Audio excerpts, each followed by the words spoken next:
Good afternoon, Tuscaloosa and Internet World. Hello, how we doing? Welcome in to the Wednesday edition of the Joe Gaither Show, right here on BamaCentral and on the BamaCentral Broadcasting Network. You're watching us on YouTube, on Facebook, on Twitter. You can find us right there or listen to us on playback on Spotify, Apple Music, anywhere where you're going to get your podcast. We appreciate everybody jumping in and joining us today, whether you're listening to us live or on playback. You can always follow me at Joe Gaither 6 on the Twitter machine and Instagram and Facebook. We're putting all kinds of information out on the social media, so we appreciate everybody following the accounts right there. And make sure you follow at BamaCentral, of course, on the Twitter machine. They're going to keep you abreast of all the latest Alabama Crimson Tide news and notes.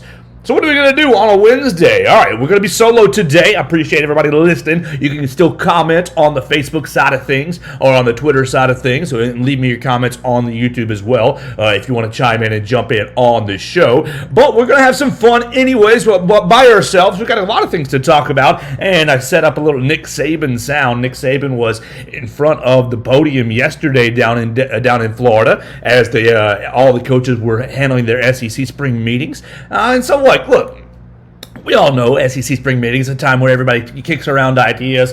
Not a whole lot of things get decided usually.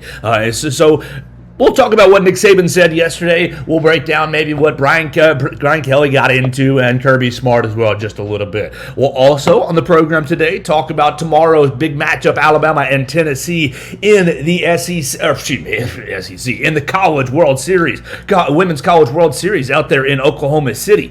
So that's going to get going tomorrow at 11. We will already be on the air, and we'll already be live at 1 o'clock when the girls are probably midway through, hopefully taking care of business against the Tennessee Volunteers. We'll touch on that game. We'll talk about that game as it'll be the fifth matchup with the Tennessee Volunteers this year. So we'll talk about that. And then there's two big old pieces of basketball news. We love the Alabama Crimson Tide hoops teams. There's two pretty big old pieces of basketball news that have hit last night and this morning. So we will get into those as well. So let's get right into it this morning. We'll start it off with a little SEC spring meetings. Nick Saban meeting up in front of all the media. And look, Nick Saban was his usual self yesterday. Big credit to my man Austin Hannon getting all his quotes and transcripts and writing that for BamaCentral.com. You can read Austin Hannon or check him out at Austin Hannon SI. Look, Nick Saban gives the opening canned statement. We're happy to be here. There's not much going on in college football right now. All our players are working out, have enrolled for summer classes, yada, yada, yada. And then he opens it up for questions. He opens it up for questions, and he immediately gets a good question, but he immediately turns into classic Nick Saban. The question opens up, what are you trying to accomplish, Nick Saban, with these SEC spring meetings? And Coach is so funny. He immediately plays dumb. What am I trying to accomplish? I'm not trying to accomplish anything. I get an agenda and we go through the agenda. It's not my meetings. I have the agenda for my staff meetings and those are my agendas. But this here is not my agenda, so I just do whatever I'm told. And Coach, I mean, in a sense, he's absolutely right. You know, he's absolutely right. Coach does not set the agenda for the SEC spring meetings. But let's all be honest with ourselves. When Coach Saban speaks, we all listen and we all pay attention. And therefore, if Coach Saban says, hey, I want to play 15 games, or I want to play 2 games, or I want to play 1 game against this team and 2 games against that team, and I want to get rid of NIL, or I want to do this with the transfer portal, or whatever Coach wants to do, he's taken seriously. He's listened to. Whether it becomes implemented and becomes policy is a whole different deal. But Coach Saban, right off the bat, playing coy. It's not my meetings, and it's not whatever. I just do whatever I'm told. I'm just here to participate and cast one measly vote. No, Nick Saban, your vote is not one measly vote. You swing the biggest stick in the room. You're the longest tenured SEC coach. Half the room worked for you at one point or another. They're all looking at you like your daddy, like your boss. So Coach Saban really wants to get something done. I think he absolutely has the power and the swing to add something to the agenda or sway some people's opinions or, create some talking points around the table. So Coach obviously getting started, being pretty funny and you can appreciate that or I can appreciate that because I realize, we all realize the power that he actually wields. And for him to kind of go in front of the media like, oh, this is Greg Sankey's meeting. This isn't Nick Saban's meeting. Technically it's true. But Greg Sankey is often looking at Nick Saban, in my opinion, and making choices and decisions based off of coaches' comments. So the biggest question, the biggest topics are twofold around SEC spring meetings. Is the SEC going to play 8 games or 9 games going forward in 2024 when Oklahoma and Texas join the conference? What makes the most sense? What makes the most sense for the entirety of the league? What makes the most sense What makes the most sense of the entirety of the league? Let's see. It looks like we might have some breaking news. Oh, yeah, we've got some kickoff times. Chris Walsh sending me some messages. Kickoff times. We've got Alabama and Mississippi MTSU are going to be at 6:30. All right, a little breaking football news. Alabama, all the non-conference games are getting set for some kickoff times. I love it. South Florida is going to be at 2:30 on September 16th.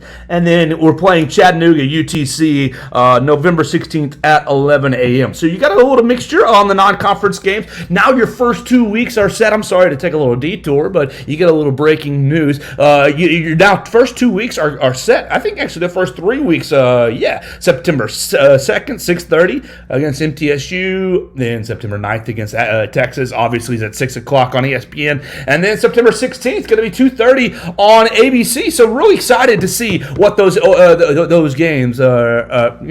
Nice to get some game time so we can make some planning. And speaking of those games, let's hear from Nick Saban. Let's hear from Nick Saban yesterday on if he prefers 8 or 9 games, what the advantages are, and kind of how the conversations are going in those rooms. You favored a 9-game schedule for a while. Do you still feel that way about the SEC schedule? I don't. I think whatever happens.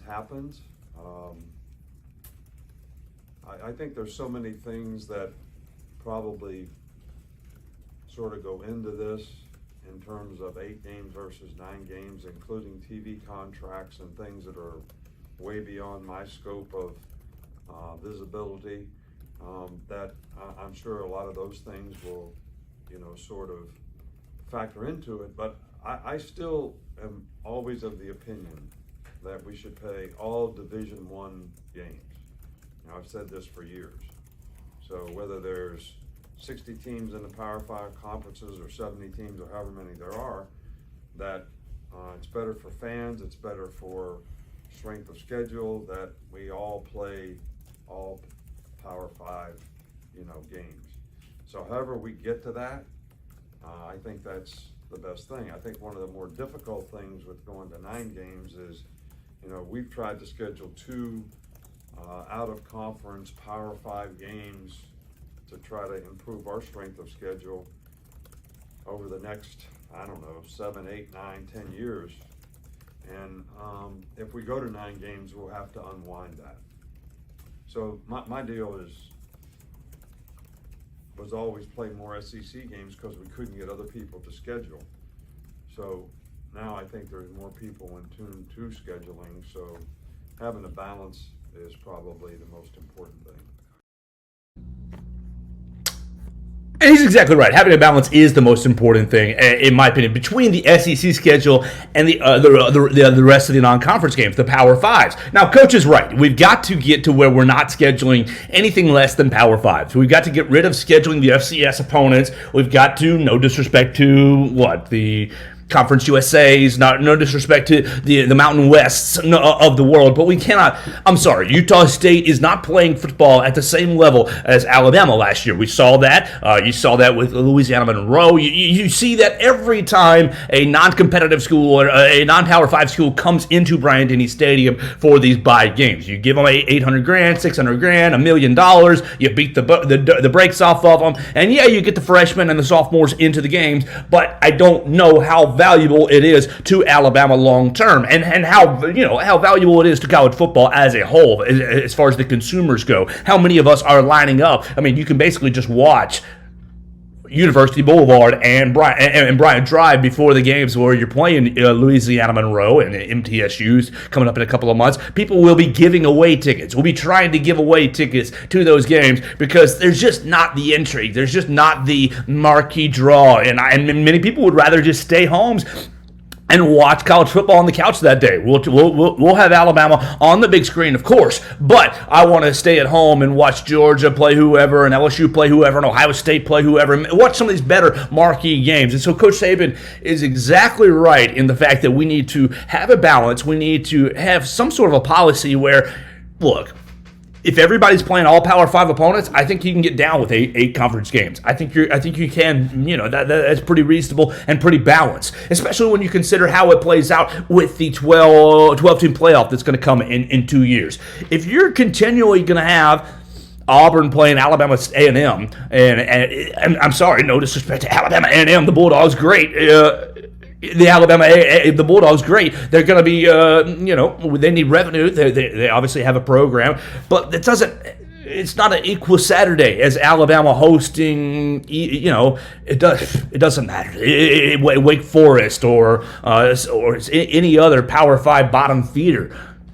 Indiana, Illinois, Purdue, somebody like that. Give me a bottom feeder from a Power 5 program. Let everybody in the SEC abide by that rule, and I think you're going to have, I think you'll have some buy-in from the rest of the league. The problem is right now is you have the 8-9 game schedule balanced with the Kentuckys, the Georgias, the Floridas of the world who have a permanent opponent outside the conference, and Georgia Tech and Louisville and Florida State. You have these SEC schools with some permanent opponents or some rivalries that have been, a part of the fabric of their program for many, many years, 20, 30, 40, 50 years, going very far back. And so they don't want to give those games up. Georgia doesn't want to give up Georgia Tech, but they also, if you go to 9 games, you're squeezing out the Georgia's opportunity to host Samford. Samford last season or UAB came into Sanford Stadium last season. And so, I don't know, these coaches are balancing, hey, can we have some gimme games? Versus, hey, we need to entertain the fans. We need to entertain the college football world, and we need to have games that really matter to college football. Maybe you could adopt something that Gus Malzahn brought up during spring practice. Maybe instead of playing yourselves in spring games, or you can take Gus Malzahn's idea of playing smaller opponents in spring games, and instead of playing them in spring games, you invite them for a fall scrimmage.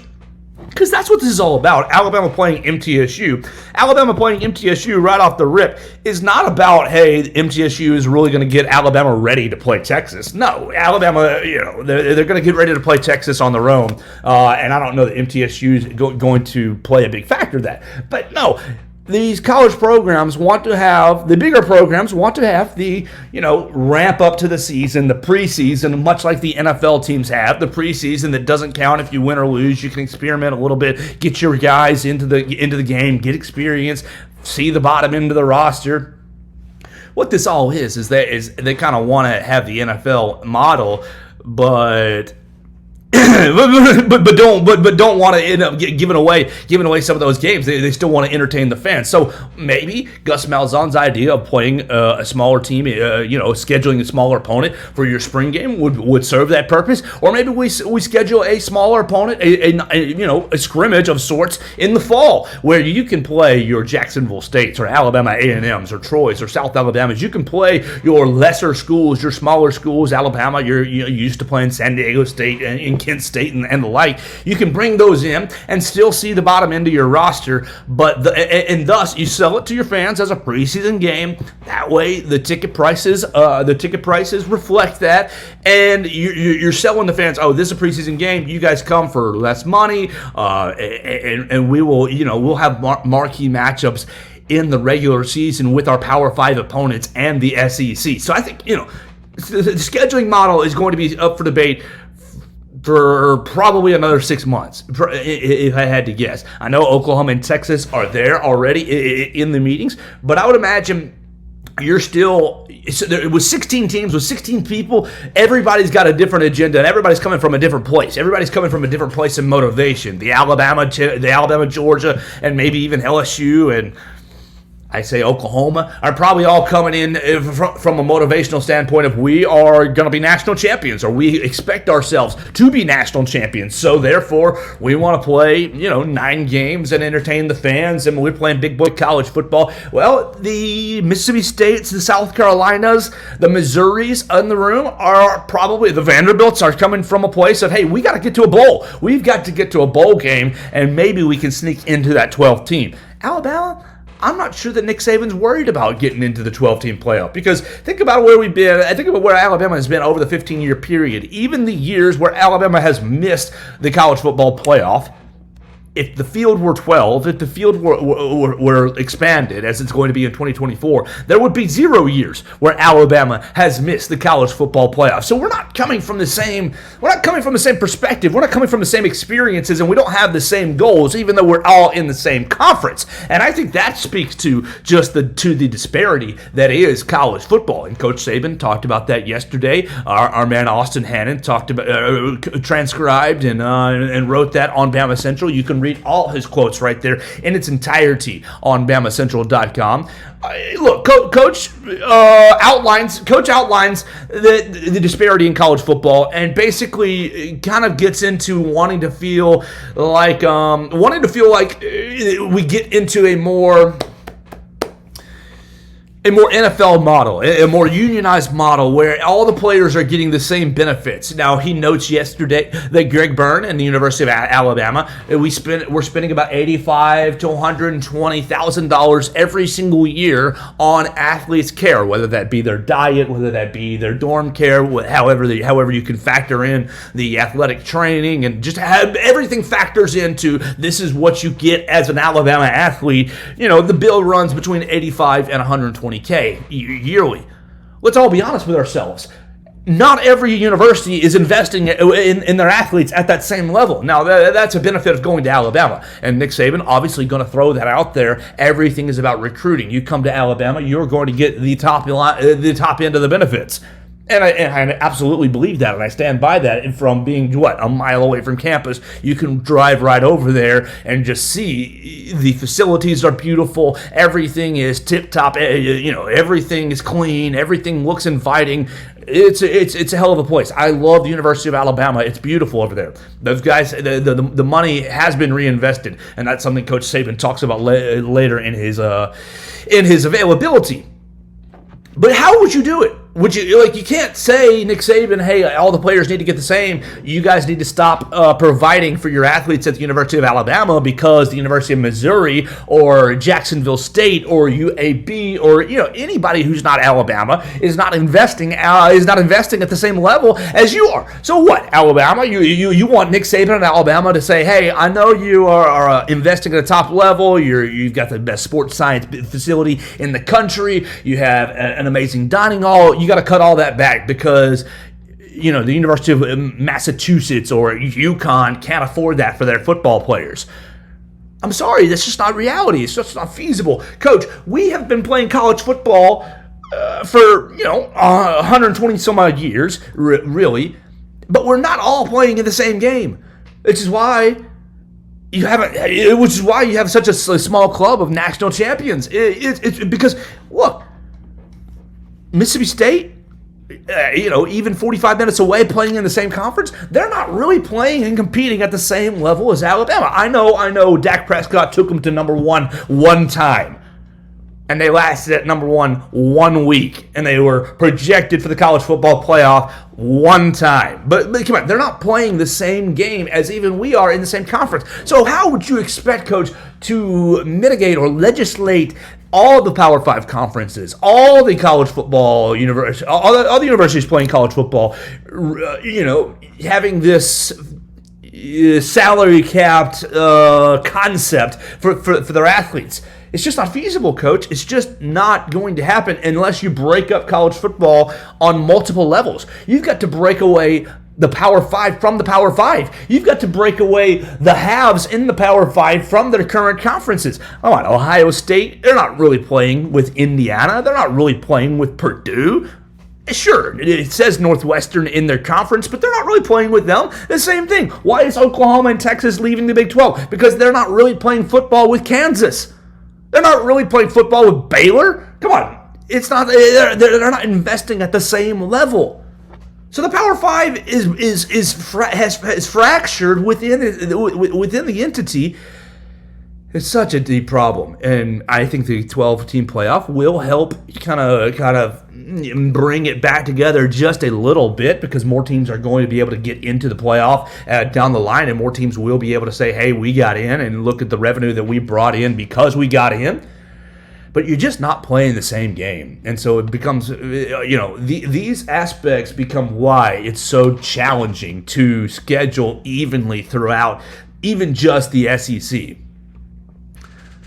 So, Coach Saban, I appreciate your words yesterday, and I appreciate getting up there and talking about balance in college football and talking about how we need to all play a Power 5 schedule.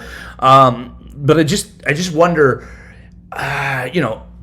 Alabama and Boston College aren't really playing the same sport of football. Yes, you still have 11 guys out there, you're playing on the same field, but the quality and the attention to detail and the level of excellence in their programs are just not equal to one another. It's not equal financially. It's not equal production-wise on the football field. It's not equal for wins and losses either. So, Coach, I think instead our focus needs to be, taking the halves who are playing professional college football, Alabama, Georgia, Ohio State, Michigan, USC, taking the halves who are playing professional college football and getting us our own set of rules. But I think we're probably very far away from that, honestly. I think we're much closer to the Power 5 breaking away from NCAA, breaking away from the NCAA, creating their own college football rules. But further on down the line, the separations need to continually happen. Because, look, I got friends who went to Georgia Southern. They left FCS. Yeah, they left FCS where they were competing for championships pretty regularly. The early 2000s Georgia Southern Eagles. They jump into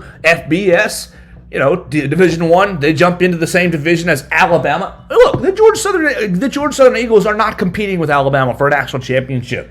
I'm sorry, they're just not. Not anytime soon. They're not really playing the same college football. Georgia Southern can come into Bryant-Denny Stadium in 2 weeks without any practice, and Alabama would wipe him off the field. So I think you just got massive disparity between the top end of the Power 5, the bottom end of the Power 5, what's not the Power 5. Just Division I football has so many fractures and really separations that I think you have to examine that if you really want to get fairness and inclusivity that Coach Saban seems to want to get. Inclusivity, and he also likes the word parity. Yes, I don't think you have parity in college football. You've never had college football parity, and if you want to legislate it, you can't legislate it by taking money out of Alabama's pocket because Alabama can afford more. You can't legislate it by making smaller schools spend more. The best way to legislate it would probably be to separate it into different divisions, more similar divisions, divisions and schools who will have a lot more similarities between them. Now, the last thing I want to get into for Coach Saban's comments yesterday is he talked about reinvesting.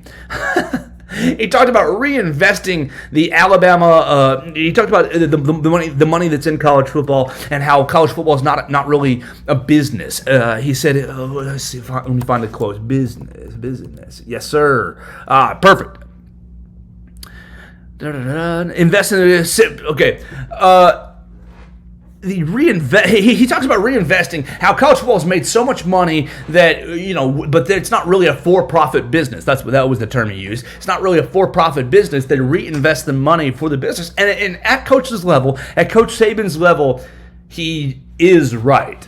Because everything that Alabama really makes you see the $100 million surplus that Alabama football makes, but then it goes right back into the other pots of the Alabama athletic budget. It does. It goes into the non-revenue sports. It goes back into the facilities. It goes back into the coaches. It goes back into the dietary. It gets reinvested into the athlete. He is correct.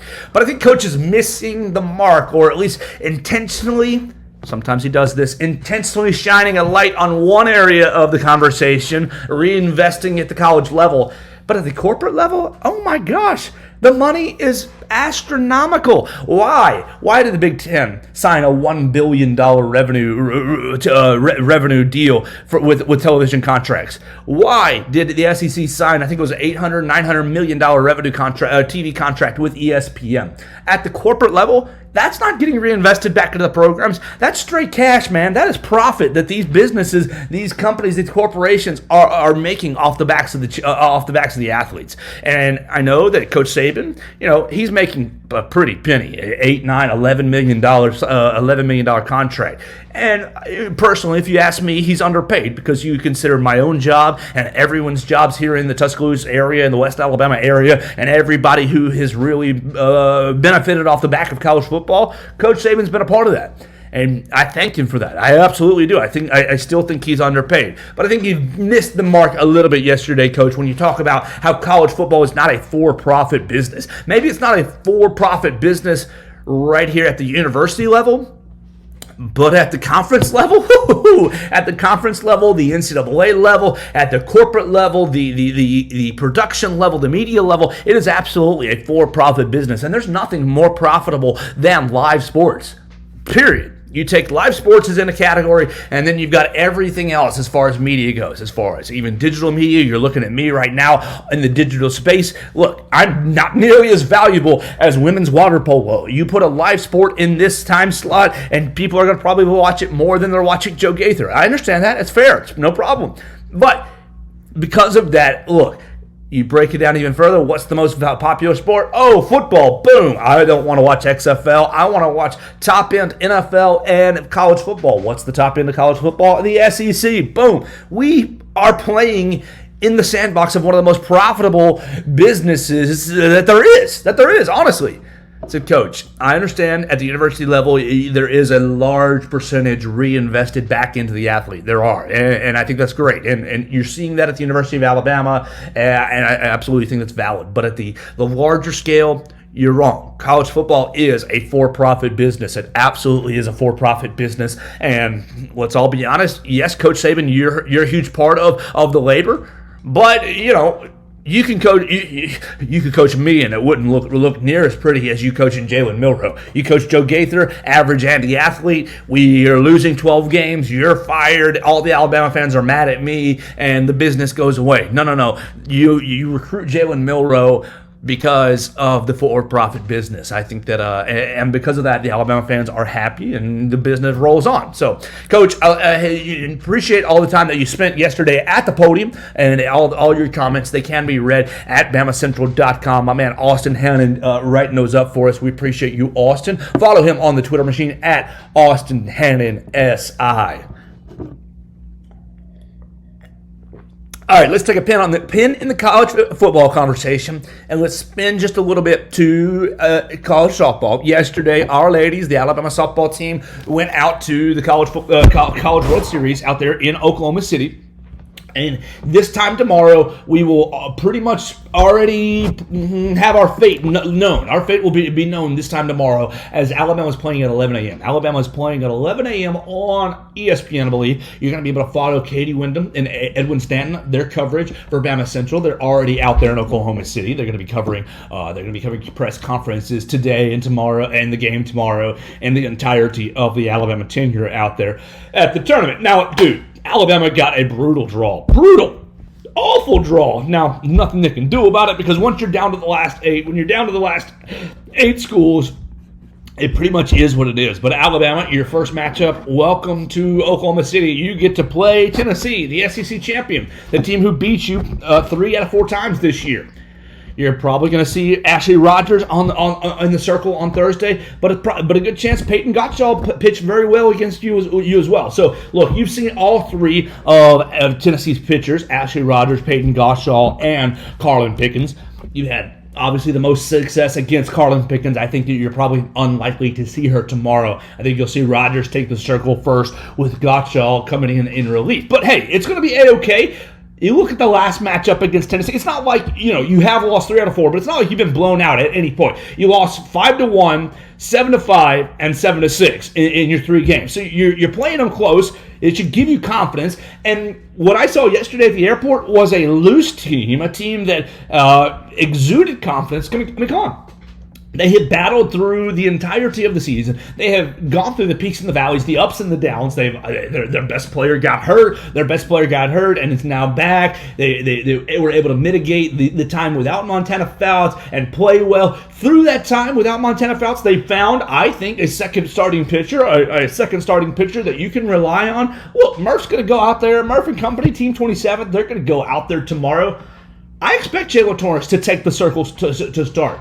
I think setting the tone with Jayla has seemed to be something that the team really likes. It seemed to be a role that Jayla really likes, but it seems to be a role that the team really likes because Montana coming in. Hey, Jayla gets me through 5 innings. Boom, Montana shuts it down just as you're trying to get comfortable catching up with Jayla Torres. So that's kind of what I would expect to see tomorrow. Jayla going out there first, and look. As we've said all year, can the bats be consistent? Can the bats get the key hit? Can you string together and play past the bat, like past the baton? That's Murph's game plan. That's Murph's philosophy. What's he going to do as far as the lineup goes? Coach Murphy talked yesterday about doing an analytical study of his own lineup, basically finding out who the hottest hitters had been. Shocker. Guess who the hottest hitter has been? Oh, if you guessed Ashley Prangy, you're right. If you didn't guess Ashley Prangy, you're not paying attention at all to this Alabama softball team, and you probably turned off the program by now when you heard me mention Alabama softball. But no, Ashley Prangy is easily the hottest bat on the team. She got the leadoff position over the last couple of games of the week of the Super Regionals, and we'll see if she continues to hold down that leadoff spot. I personally would love to see Jenna Johnson back in the leadoff spot only if you can get something out of her. Only if you can get something out of her, get her on base, because you want runners on base. You want ladies on base for Ashley Pranky to bring them in. So Thursday is going to be, tomorrow is at 11 a.m. You're going to see Alabama taking on Tennessee. I think it's going to be we all know it's going to be a huge challenge, but I think the girls are up for it. I think they're up for it. I think that really what they've seen this year, nothing's going to scare them at this point. Even if they lose, I think they're going to go out on their sword and really give it their all out there in Oklahoma City. Now, look, whatever happens in Oklahoma City, you win you win tomorrow, and you play the winner of brutal Oklahoma and Stanford. Gross. Oklahoma. 35 minutes away from Oklahoma City, Norman, Oklahoma. So they're going to have, we all know, they're going to have a huge crowd. They're going to have a huge home field advantage there. Whew, Alabama. You've beaten Oklahoma before. Murphy talked about it yesterday that the girls, they're going out there for the 14th time. But they're only 1 of 13. They've only won the whole dang thing one time. So Murph talked about it yesterday, going out there with the mindset to win it. Do I think that they can? I think it's going to be challenging. I don't think they will. Honestly, I don't think they will, and that breaks my heart to say. But I think they'll make us proud. I think they've already made me proud for this year, watching this team. The character that they've exuded, being able to stay resilient, to go through all the regular season losses. Obviously, you know about the offseason turnover, the roster turnover. They lost 6-7 ladies to the transfer portal last offseason. So Murphy totally reworked the roster for Team 27. And then with Montana's injury in the last couple of weeks, they've just been a team of overcomers. And I believe that because of that, they can make us proud this week. If they go 2-out, will that stink? Will that break my heart? Yes, it will. It will break my heart, but I will still be proud of the effort and really just the way that they have finished this season. I feel like midpoint of the season, when they're stacking up regular season losses, having some trouble in SEC play, they easily could have folded the tents and packed it in and just said, you know what? it's not, we got to turn over the roster and get ready for Team 28. But no, they battled through it. They said, hey, we still have everything right there in front of us. And they battled through some of the adversity, ended up finishing fourth in the conference, ended up winning the region, hosting a regional, hosting a super regional, getting through both those rounds, and bam, they're back out there to Oklahoma City. So just impressive effort for the ladies, impressive effort for Patrick Murphy. Great coaching job, and we're going to look forward to seeing what he does tomorrow at 11 a.m. against our hated rival, Tennessee Vols, 11 a.m. We'll see either Ashley Rogers or Peyton Gottschall in the circle against Alabama, and we'll probably, I expect to see Jayla Torrance pitch, and then Montana to come in for relief. So that's going to do that. That'll do it for the softball portion. We will obviously talk about that tomorrow as we'll kind of have a game to talk about, and that'll give us a lot more fun to talk about. I want to remind you before we go into the basketball portion of the program on Friday, I'm going to be joined by Andy Phillips. Andy Phillips of Alabama baseball fame and New York Yankees fame, and obviously a prominent Tuscaloosa businessman. We appreciate him. He's going to be joining me on Friday to talk about Alabama's regional round. Alabama baseball's regional round. Hosting regional baseball for the first time since 2006. It's going to be great to hear from Andy Phillips, to hear about the baseball season, hear about his career, his time at Alabama, and just kind of get his thoughts on college baseball. Be sure to join me on Friday for that. All right, one more topic. Excuse me, that was gross. $5 fine. One more topic here for the Joe Gaither Show on a Wednesday, and I hope you guys are having a wonderful Wednesday. I thank you all for jumping in and joining us at any point today. Look, basketball got some news. Basketball got some hard news on one side and some soft news on another side. Hard news, start right there. Mr. Javon Quinterly, JQ baby. The original McDonald's All-American for Nate Oates has decided and declared his intention to return to the capstone. Holy moly, gonna get a fifth year of JQ. Is that right? A fifth season of JQ. His sixth year in college basketball.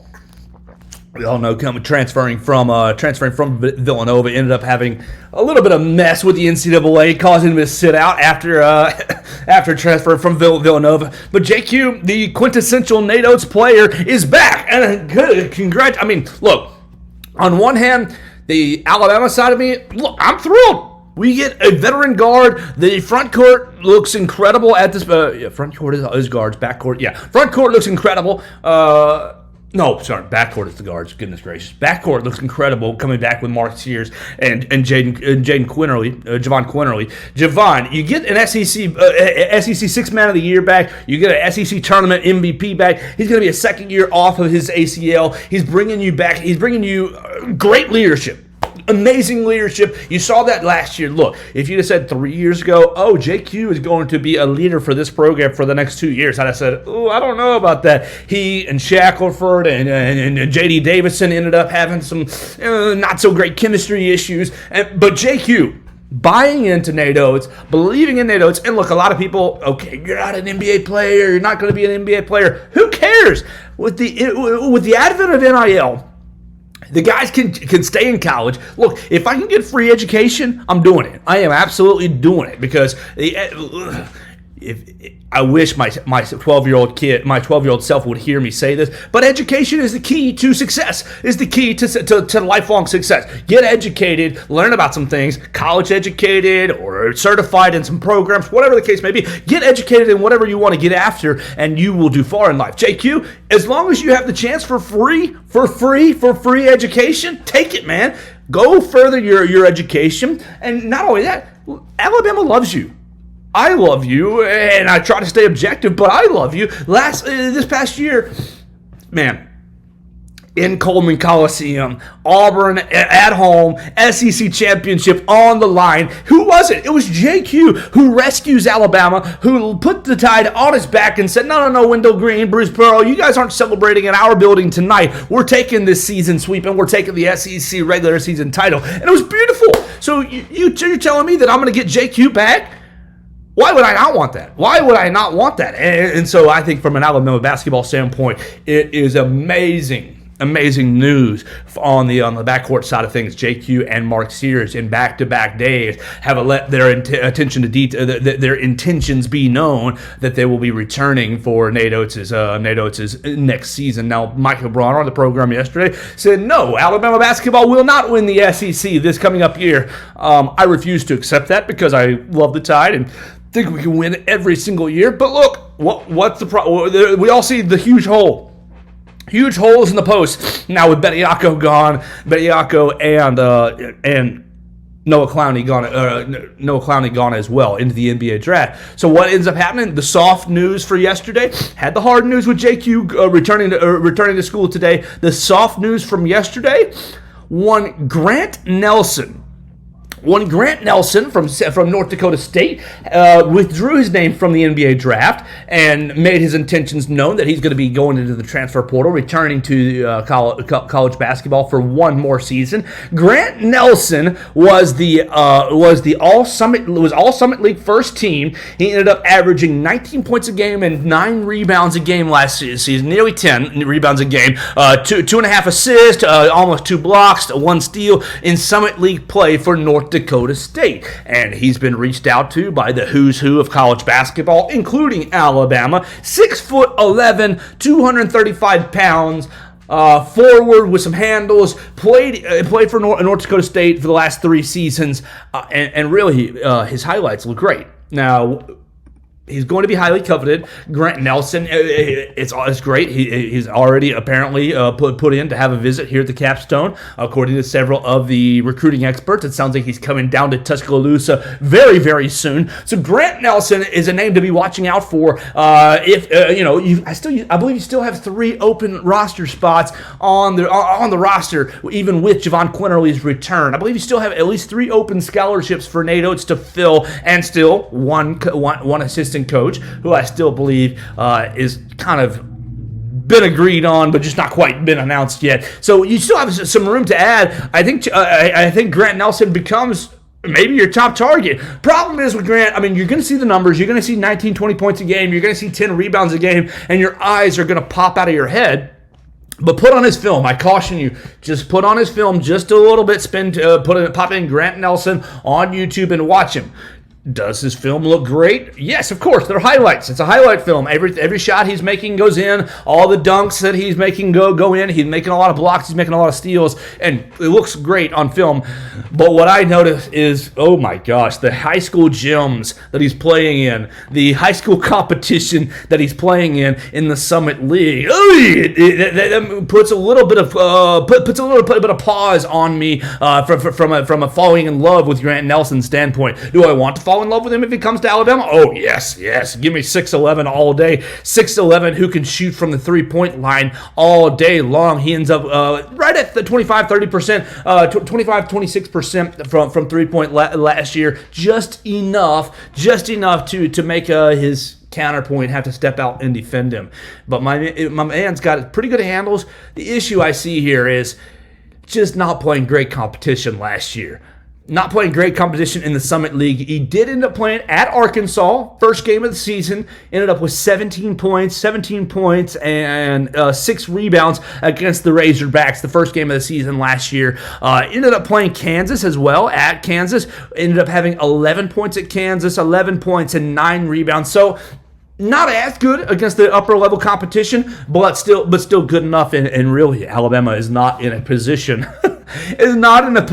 to be begging right now for backcourt help, because the post positions look very, very thin. Nate Oates, go secure our man Grant Nelson. If that's our guy, come on and go get him. All he can do is come in and work his tail off and improve his draft stock. I think Grant Nelson is a small microcosm of why the transfer portal is a good thing, is a beneficial thing. Grant Nelson probably got a lot of reviews from his NBA draft combine that, hey man, you look good, we like your game, but not playing against a whole lot of studs out there. Maybe go back to college and show yourself against upper level competition. Well, the transfer portal allows him to do that. The transfer portal that a lot of old school people think, it's ruining the game. Now Grant Nelson gets to hit the portal, go to an Alabama, a Kansas, a Kentucky, a bigger school, and play against top-end competition. and prove himself for the NBA scouts that, hey, we'll see if he really is a big-time player or not. So, I'm a proponent of the transfer portal. I'm a proponent of NIL. I'm a proponent of these players getting what they can, especially if referring back to the original conversation about parity in college football and college basketball. These athletes are the labor, and they should be compensated. So that's really where we're standing with our Crimson Tide news and notes for today. SEC spring meetings will conclude today. We will watch tomorrow the College World Series as the ladies get started at 11 a.m. tomorrow. Want to remind you, Friday we'll be having our regionals. Alabama baseball will be hosting Boston College. We'll be hosting Troy, and we'll be hosting